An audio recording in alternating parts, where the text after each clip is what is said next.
Alright, for the next step, we are doing the neckband. So you have your piece that you have cut out, and what you're going to want to do is make sure that you fold it right sides together. Like I said, look for the up and down vertical lines for that. So you fold it right sides together, long ways. So you're going to sew the short end together like this, and you'll have a strip. So we're going to sew that together.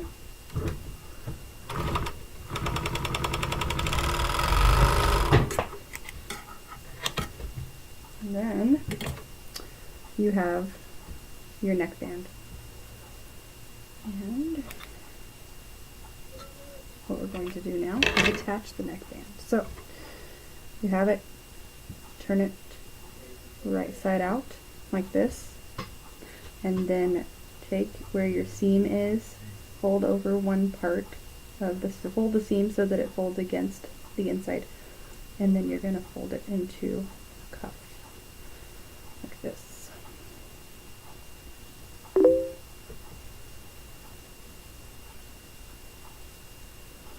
Alright, now what I do after that is I pull it like this so that I know that this part is where the back is going to be, and this part is where the center front of the shirt is going to be. I hold it with my fingers so that I don't lose the spot. I go to the shirt and I find the front of the shirt. Well, this is supposed to be inside out, but it will be momentarily. Find the front of the shirt, right? And I piece them together, right sides together. And I know that that part right there is the center. And I use a clip where you can pin if you have pins, and you put that there. And then I take the back here, and I find the back of the shirt.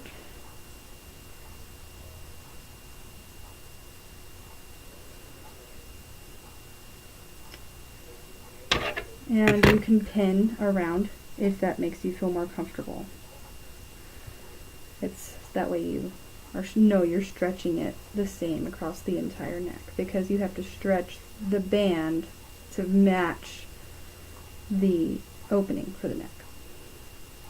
So once you have all of that pinned where you think it should go, we're going to sew it. This is called sewing in the round, which some people like and some people don't. I kind of like it just because then I don't have to start and stop my serger, stitch, and seal it so that it doesn't come apart. So what I do is I hold where we have it clipped and I stretch it. By doing that, it pulls that band and it lines it up evenly across the fabric. And then you just start sewing it on.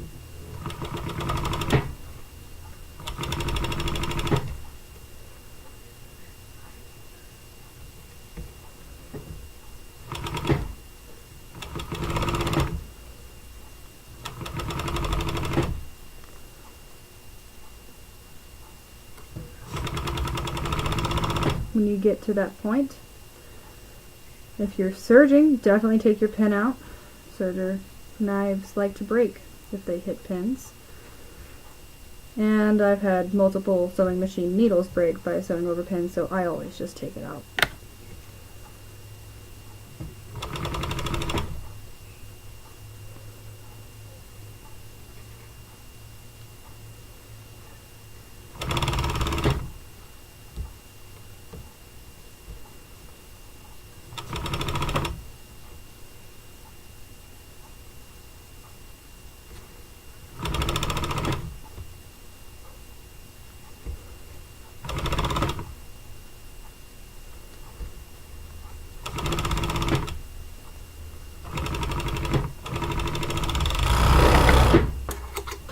And now you should have a completely finished, well, ish, shirt. Sides are done, neck is on. Now what we'll do is we'll turn it right side out, and we're going to top stitch the neck, we're going to hem the sleeves, and we're going to hem the bottom of the shirt. What I'll probably do before we top stitch is I'm going to show you what to do with the bottom hem before we do the actual top stitch. I'm going to use Wonder Tape on the bottom hem, just like we did on those sleeves. But I do that after I've serged it together, just because there's so much more room to work down on the bottom hem that you really don't have a problem with folding that hem up down there. So next video will be hemming.